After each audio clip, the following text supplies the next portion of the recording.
Offshore wind is one of the solutions that will help us achieve a sustainable future. The increasingly larger turbines need to be installed in ever deeper waters, either from a floating vessel or onto a floating foundation.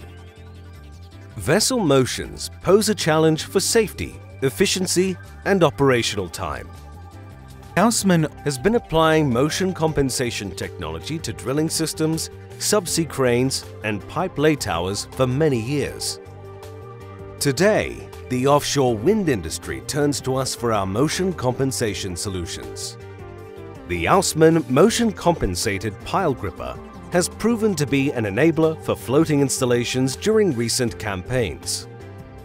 Our solutions serve a wide range of offshore activities, tailored entirely to the unique requirements of your operations.